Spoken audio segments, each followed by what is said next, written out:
어, 지난 설날에 제 친구 승복이에게 새해 인사 문자를 카톡을 보냈습니다. 제가 명색이 또 목사니까 축복을 해야죠. 그래서 새해에는 모든 일이 형통하고 강건하고 가족이 화목하고 자녀가 잘 되고 더욱 행복하고 아름다운 해가 되기를 축복한다, 빈다 이렇게 새해 인사를 보냈어요. 네. 쓸 수 있는 좋은 말은 다 쓴 것 같아요. 예.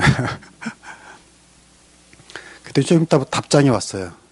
뭐라고 왔냐면 고맙다. 너도 올 한해 그저 무탈하게 보내면 좋겠다 왔어요. 예. 그런데요, 조금 이따 카톡이 또 왔어요. 이렇게 보니까 미안하다고. 그게 무슨 말인가 했더니 그러니까 덕담이라고 자기가 이제 답장을 했는데 가만히 생각하니까 너무 좀 빈약했던 것 같아요. 뭐 너도 대박 나라, 큰 축복 받아라, 막 이렇게 했어야 할 것 같은데, 그냥 뭐 그저 무탈하면 좋겠다. 라고 이제 한 걸 자기도 생각하면서 내가 좀 너무 좀 부정적으로 얘기했나? 라고 이제 해서 미안하다고 왔더라고요. 그래서 내가 곧 답장을 했죠. 아니다. 무탈한 것처럼 큰 축복이 없다. 무탈한 건 축복이 없다. 큰 축복이 없다. 그렇죠. 여러분, 우리가 사실 어마어마한 축복을 빌고 또 받기 원하지만 사실은 무탈하면 최고입니다. 예. 여러분, 무탈하게 산다는 게 뭐죠? 병이나 사고 없이 살고 무슨 트집이나 허물 잡히는 것 없이 사는 게 무탈한 거예요. 이것처럼 그 축복이 어디 있습니까? 내가 뭐 장사를 하는데 회사를 다니는데 뭐 흠 잡히고 무슨 문제 생기고 말썽 얼마나 피곤해요. 그런 거 없이 하루하루 보내는 게 무탈한 거 아니에요. 여러분 보세요. 지난해 연말부터 난데없이 무슨 계엄령이 터지질 않나, 비행기가 비상 착륙해서 어떻게 더 살아보려고 둔덕에 부딪혔는데 그게 알고 보니 콘크리트가 돼가지고 폭발을 해가지고 다 죽질 않았나, 배가 뭐 빠져가지고 많이 사람들 죽고요, 불이 나가지고 또 많이 또 죽고요, 심지어는 가장 안전해야 할 학교에서 가장 믿어야 할 선생님에게 그런 일을 당하는 일도 생기고, 이건 정말 무슨 우리가 로또와 당첨이 되고 뭐 큰 성공 이거는 고사하고 그냥 전쟁 일어나지 않고 비행기 탔는데 잘 뜨고 내리고 배 탔는데 물에 안 빠지고 차를 탔는데 원하는 곳에 도착하고 걸어가는데 땅이 안 꺼지고 애들이 학교 가고 직장 가서 잘 갔다 오고 밤에 잠자는데 불 안 나고 이렇게 무탈하면 정말 큰 복이 아닌가 이 말입니다. 여러분 안 그래요? 20년째 암병을 다루고 있는 서울대병원 종양내과 교수 김범석 교수라는 분의 인터뷰를 봤어요.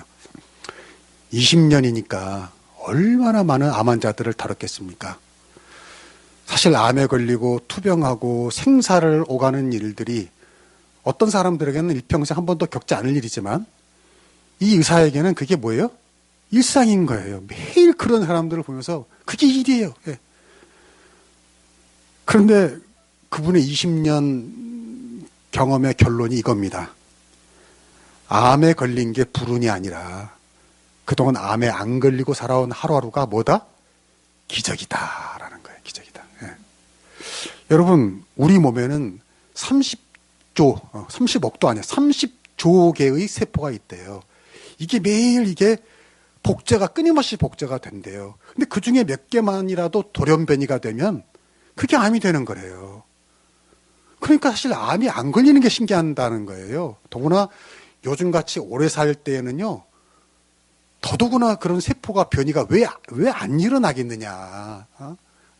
그거죠. 그래서요, 암에 걸린 게 불행이 아니라 암에 안 걸리고 그동안 살아온 걸 감사해라. 그게 기적이다. 그러니까 무슨 말이죠? 무탈한 게 행복이다. 그 말입니다. 무탈한 게. 그게 시시한 게 아니에요.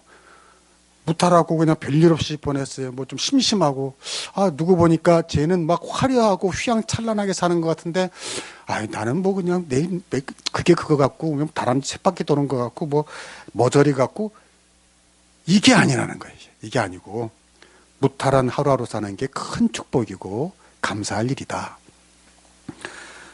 여러분, 사실 우리가 너무 행복에 대한 집착이 강할 때가 많아요. 그런데 그래서 불행해진다는 겁니다. 무슨 말인지 아세요? 나는 행복해야 돼. 나는 행복하게 살고 싶어. 막 이렇게 행복에 대한 그 생각이 많으면 많을수록 더 행복해질까요? 불행해질까요? 불행해진다는 거예요. 이 제 말이 아니고요. 교수님들 말이에요. 평생 행복학을 연구해온 교수들이 하는 말이에요.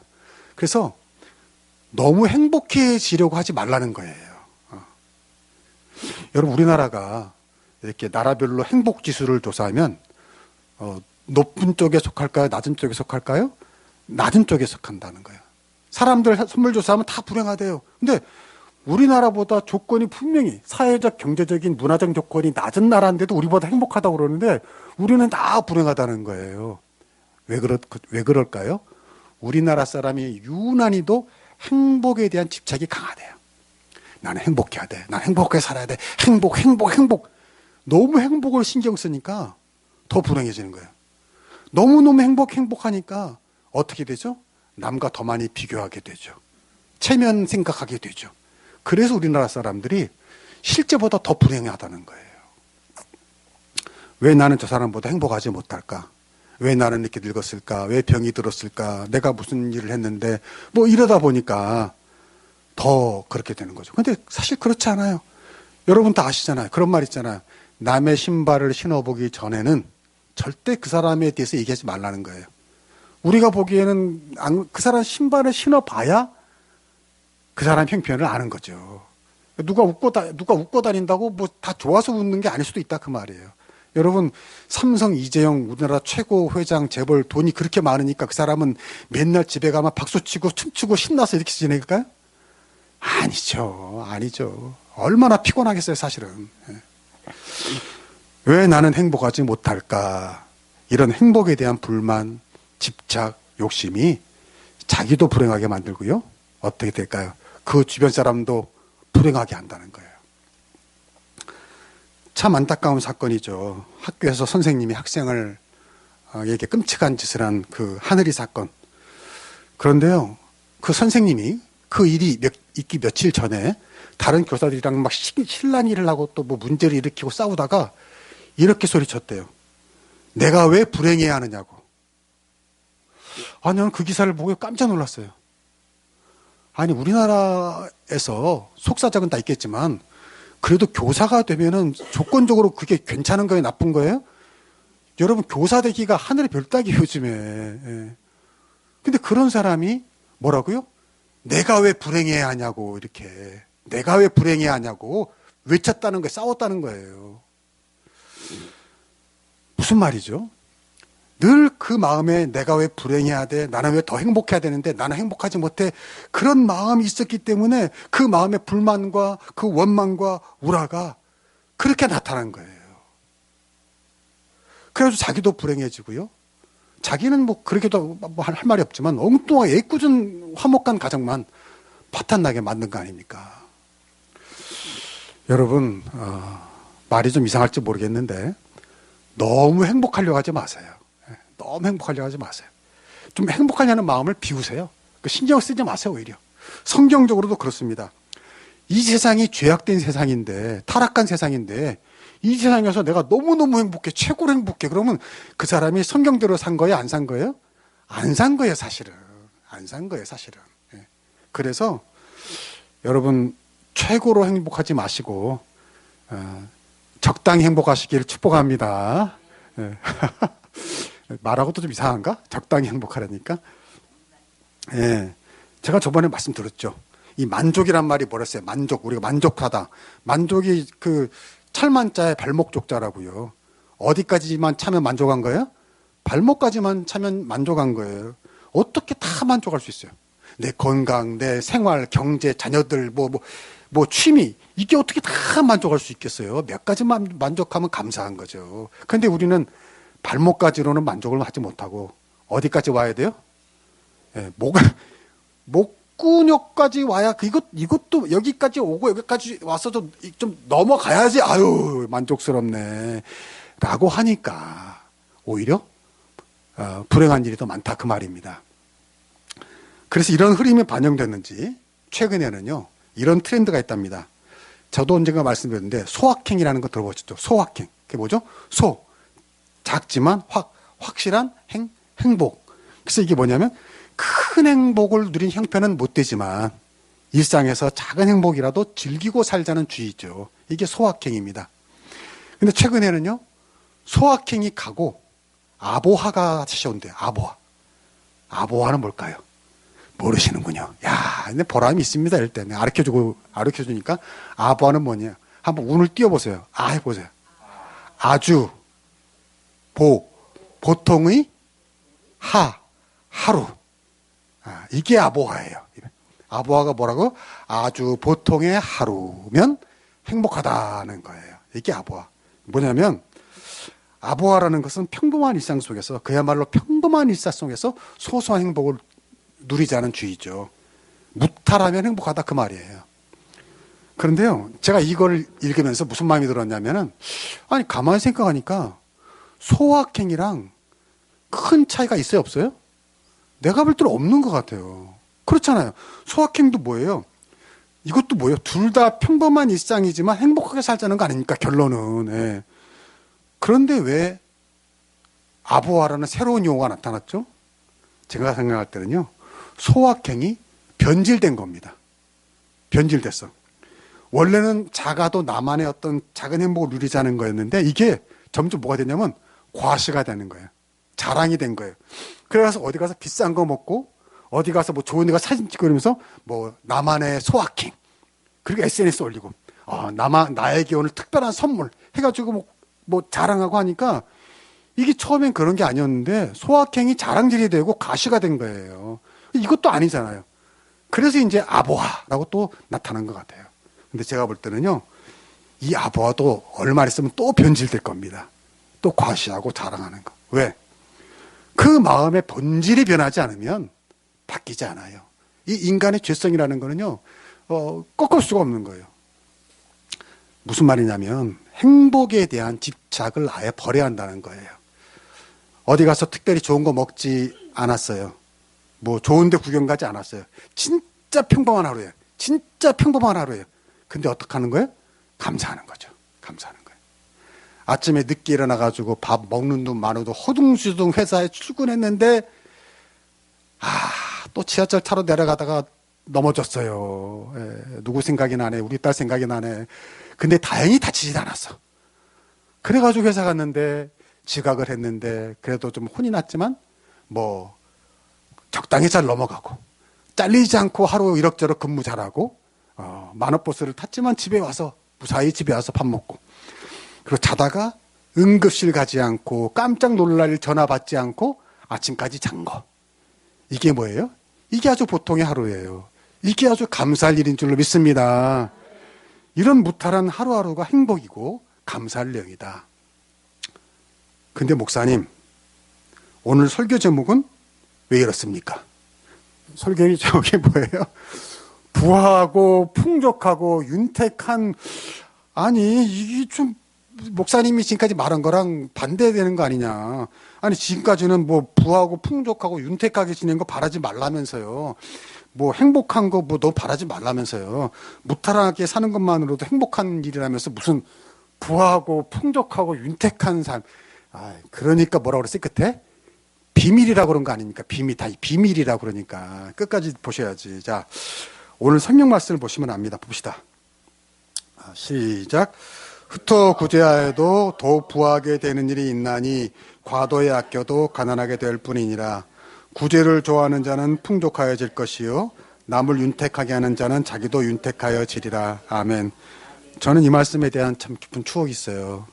맨날 우리 어머니가 하던 말씀이 귀가 딱지가 않도록. 제가 어렸을 때부터 엄마 아빠랑 가정 예배를 드리면 제가 어렸을 때는 제가 이렇게 안 컸다고요. 당연히. 그러니까 우리 어머니 그 다리에 이렇게 앉아가지고 어머니 다리에 앉아서 어머니가 읽는 성경 같이 읽었어요. 그때 어머니는 한자 겸용 성경이었어요. 그래서 한글로 가다가 음도 안 나요. 한자만 나오는 그런 성경을 읽었어요. 그 나는 어렸을 때부터 그 큰손이 같이 있는 거, 내가 있는 거야. 그럼 내가 한자를 알아요? 모르잖아요. 그럼 엄마가 그 부분에서는 이게 무슨 자다 이렇게 가르쳐주고 같이 그렇게 제가 읽고 자랐거든요. 근데 그때도 큰 어머니가 흩어구제하며 부하게 되는 일이 있고 학교도 과대학교도 가난하게 되는 맨날 이 얘기를 아주 귀에 딱지가도록 말을 했어요. 근데 저는 그때 좀 약간 좀 마음이 좀 사춘기 되면서 약간 좀 그런 게 있었어요. 왜냐면 어머니가 맨날 구제하여도 구제하여. 근데 그때 우리 집이 개척교회를 했거든요. 그래서 어머니께서 맨날 신방 가셔서 정말 그야말로 구제하고 그러는 와중에 가정을 돌볼 시간이 없으니까 집에는 큰 들통에다가 우거지고 시장에서 가져온 우거지를 한 통 만들면 이제 나랑은 뭐 이제 맨날 그거 내가 끓여서 쪼리고 하다 보면 나중에 이제 바닥만 남을 정도로 먹고 그렇게 살았는데 우리 어머니는 맨날 구제하여도 흩어구제하니까 속으로 아니 무슨 우리가 구제할 팔자도 아니고 뭐도 안 주고 우리는 뭐 이런 마음이 약간 이제 들었걸랑요. 근데 사실 여기 구제하여도라는 말이 원문에 보면요. 이제 구제라는 말이 없어요. 원문에는 구제라는 말이 없어요.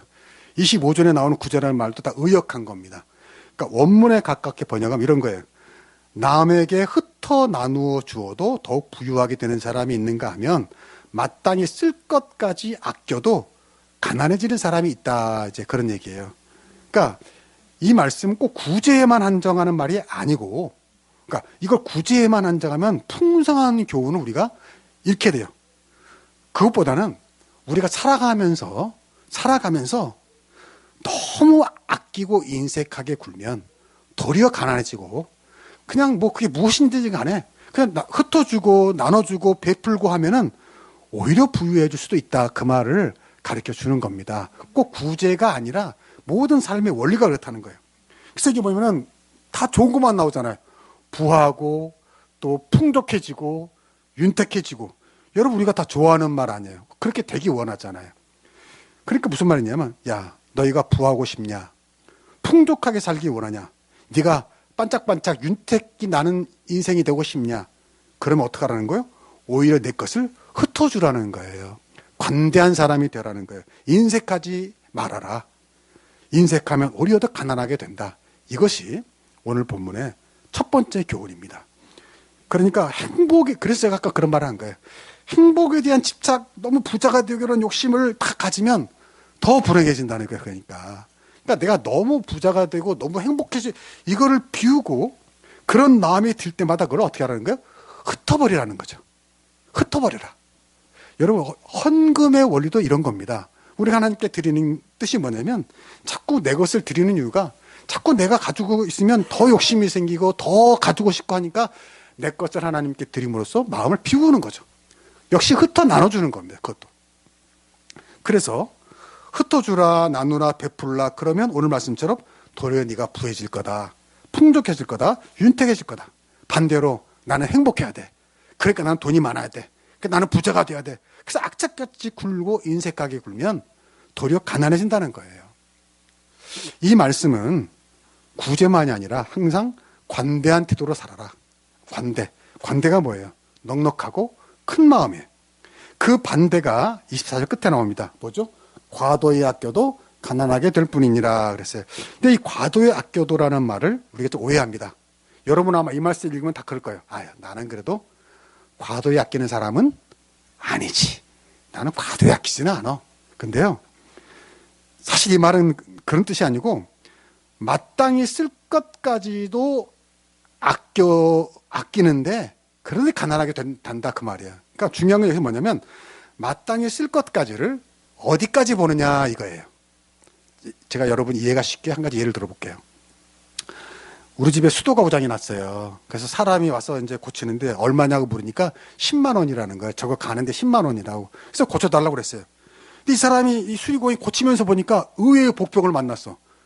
알고 뜯어보니까 너무 막 복잡한 거. 그래서 이 사람이 뜻밖의 어려움으로 고생을 해서 이제 그걸 간 거예요. 그랬을 때 처음에 10만 원이라고 했으니까 딱 10만 원만 주는 것. 이것이 뭐예요? 과도히 아끼는 거다 그 말이에요. 아니 10만 원에 계획이 왔으니까 10만 원을 주는데 이게 왜 아끼는 거냐? 그게 아니라는 거죠.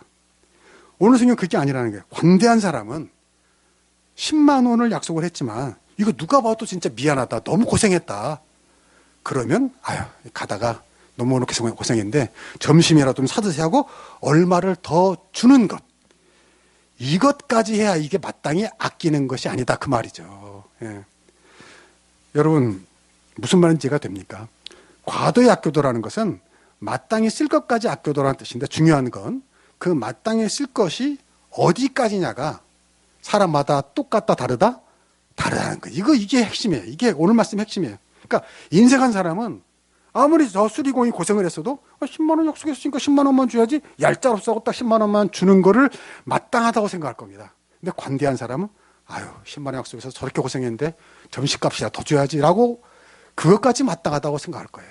그러니까 여러분은 어떤 사람이냐 그 말입니다. 오늘 성경이 묻는 것은 성경은 모든 상황에서 두 번째 사람이 되라. 관대한 사람이 되라. 그렇지 않고 과도히 아끼면 마땅히 더 줘야 할 것까지 아끼면 도리어 어떻게 된다? 가난하게 된다는 거야. 네가 더 손해를 본다는 거야. 왜냐하면 보세요. 아까 그 예를 들어보면 과도히 아껴서 마땅히 더 줄 것까지 주지 않으면 그 수고한 수리공이 수고한 사람이 어떤 마음이 들까요? 만약에 아니 그 집에 문제가 또 생기겠죠. 다음에 또 왔어. 아 저거 좀 갈아줘 하면 이 사람이 어떻게 할까요? 야 지난번에 보니까 주인이 인색하구나. 이거 제대로 하면 나만 개고생이다. 나만 손해본다.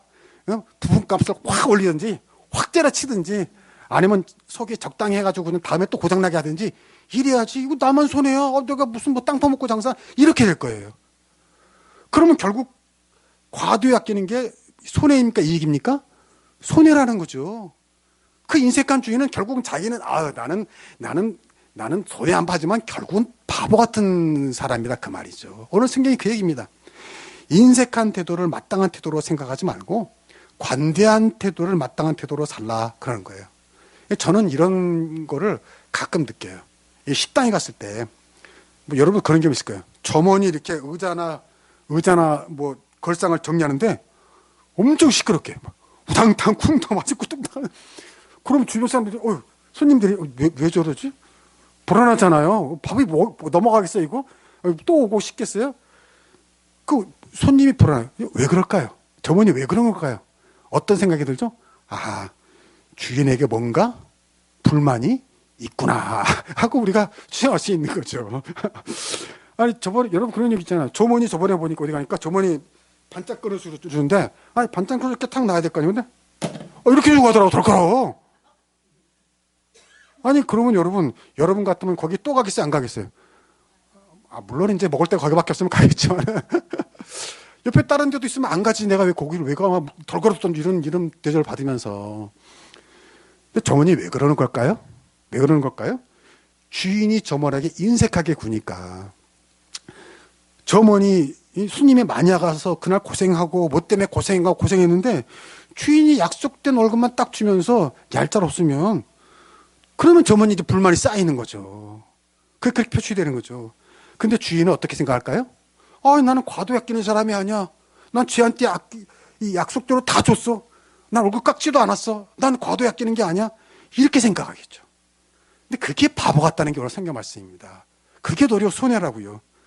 손님들이 그 사람한테 더 안 오겠죠. 관대한 주인이라면 고생을 많이 했으면 야 오늘 고생 많았지. 오늘 택시 타고 가. 아유 뭐 오늘 그렇게 하고. 그게 마땅하다는 거예요. 그것까지가 바로 마땅히 쓸 거라는 것이고 그게 이익이고 그 점원은 결국 손님들에게 친절하게 해서 더 잘 될까요? 망할까요? 더 잘 될 거다 그 말이에요. 여러분 일단 하나 정리해 봅시다. 꼭 장사만을 말하는 게 아니에요. 어디서 무엇을 하든지 이런 원리로 너희는 살아야 된다. 인색하게 굴지 말고 항상 관대한 태도로 살아라. 네 것을 좀 더 많이 흩어주더라도 멀리 보면 그게 손해가 아니라는 거예요. 결국 네가 부해지고 네가 풍족해지고 네가 윤택하게 될 거다. 이게 바로 하나님의 사람들이 사는 법이고 이것이 바로 하나님을 섬기고 교회를 섬기는 원리다라는 겁니다. 또 하나 교훈은 미움이 아니라 사랑을 많이 주라는 겁니다. 뭐가 아니라 뭘 많이 주라고요? 미움이 아니라 사랑을 많이 주라. 여기 흩어주라는 거는 결국 뭐예요? 더 많은 곳에 더 많은 사람에게 너의 마음을 나눠주라, 너의 사랑을 나눠주라, 너의 정을 나눠주라 그런 얘기 아니에요. 다르게 말하면 미워하는 것보다 사랑하는 걸 더 많이 만들라는 거예요. 보세요. 사랑하는 것을 많이 만들어. 흩어 나눠줘서 정을 많이 줘서 여기도 사랑, 여기도 사랑, 여기도 사랑, 사랑하면 이 사람은 가는 데마다 뭐가 있어요? 사랑이 있으니까 행복하죠. 근데 막 안 줘. 사랑을 안 줘. 아껴. 그러니까 미워하는 것을 많이 만들면 이 사람은 가는 것마다 다 뭐예요? 미워하는 거죠. 행복해요? 불행해요? 당연히 자기가 불행해져. 저는 얼마 전에 이런 글을 읽었어요.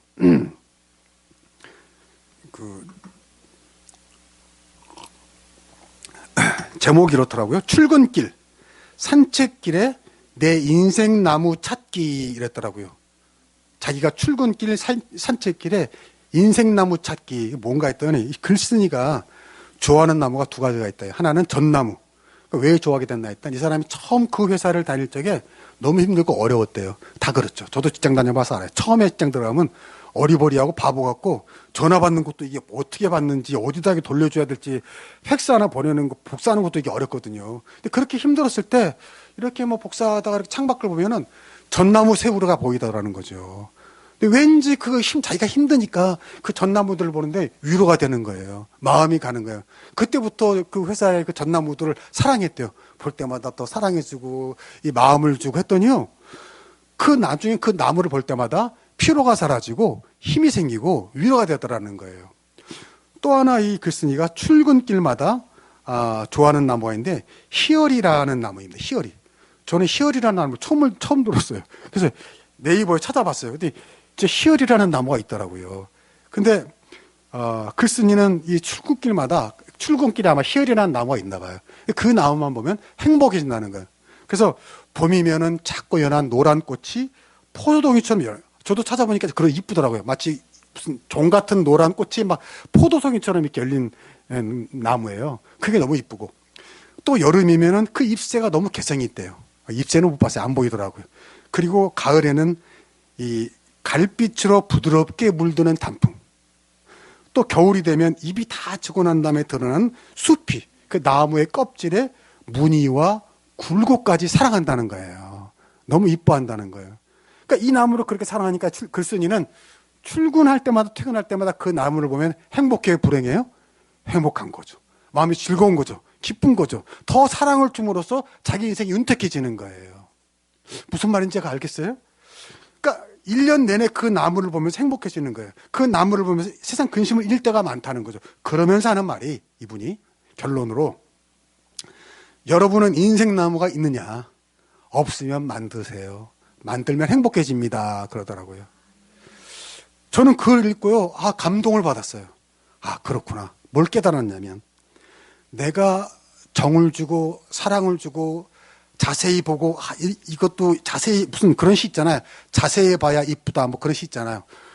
그걸 자세히 좋은 점을 많이 발굴해서 내가 사랑을 많이 주면 그리고 그런 것들을 많이 만들면 누가 행복해지는 거예요? 내가 행복해지는 거죠. 왜? 가는 곳마다 내가 사랑하는 걸 많이 만들었으니까 가는 곳마다 내가 행복해지는 거, 즐거워지는 인생이 행복해지는 거예요. 그런 나무가 많을수록 행복해지는 것처럼. 근데 여러분 꼭 나무만 말하는 게 아니잖아요. 오늘 말씀에서 흩어 구자에도라는 말은 이런 뜻입니다.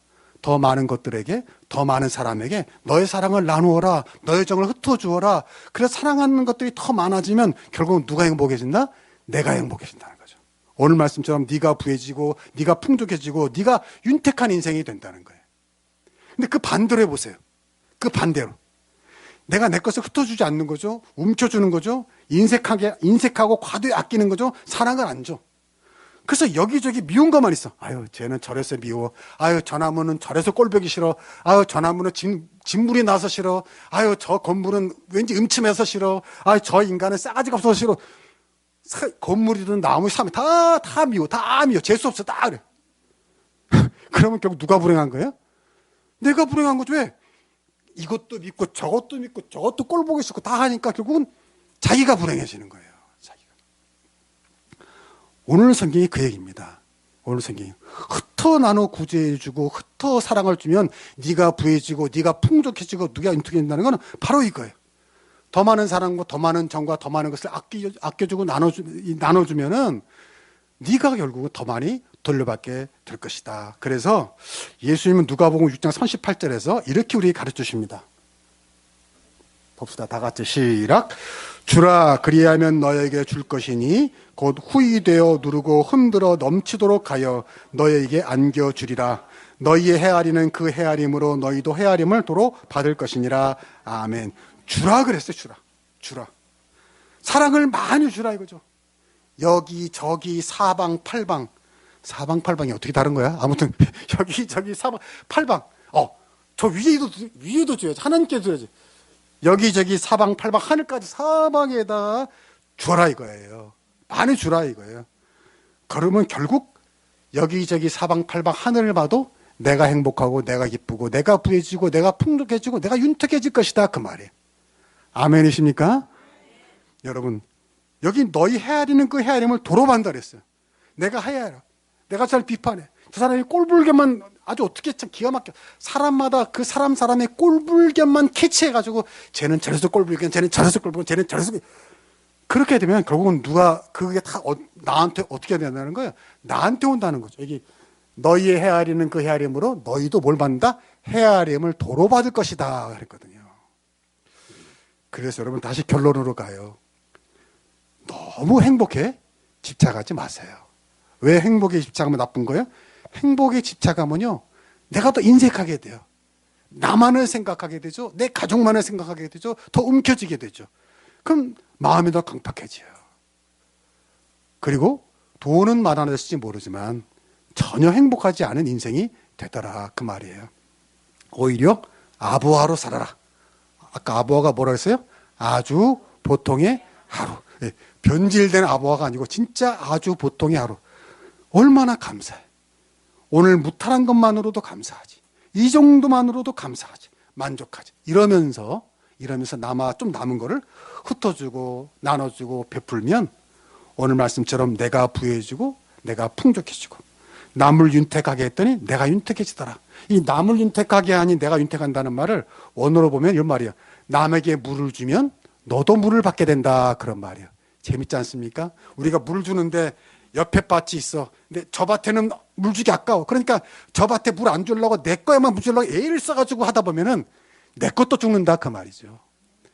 이웃에게 물에 주다 보면 내 것까지도 풍성하게 된다 그 말이죠.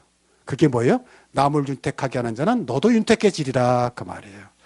여러분 올 인생에서 오늘 주신 말씀을 마음에 새겨서 그대로 이루어질 주의 이름으로 축복합니다. 기도하겠습니다. 하나님 아버지, 오늘도 지혜의 말씀을 주시니 감사합니다.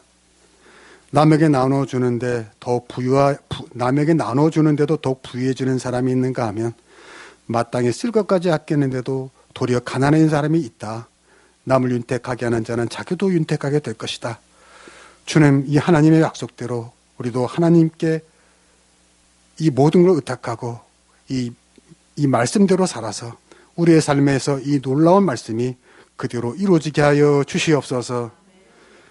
또한 내 자신을 위해서 또 나의 취미생활을 위해서 또 나만의 어떤 행복을 위해서 주님을 섬기는 일에도 과도히 아끼는 그런 인생한 사람이 되지 말게 하시고 하늘이든지 땅이든지 사방팔방이든지 아끼지 말고 나눠주고 같이 쓰고 베풀어서 오늘 말씀처럼 내 것이 넘치고 번창하고 풍족해지고 하는 그런 놀라운 성경의 약속이 우리의 삶에서 이루어지게 하여 주시옵소서. 지나치게 행복에 대한 집착으로 내가 더 행복해야 돼, 남보다 더 행복해야 돼 이러다가 파멸하는 인생이 되지 않게 하시고 어느 정도 행복하면 만족할 줄 아는, 감사할 줄 아는 사람이 되어서 나를 통해서 내가 있는 모든 곳이 천국이 되게 하여 주시옵소서. 감사하며 예수님의 이름으로 기도하옵나이다. 아멘.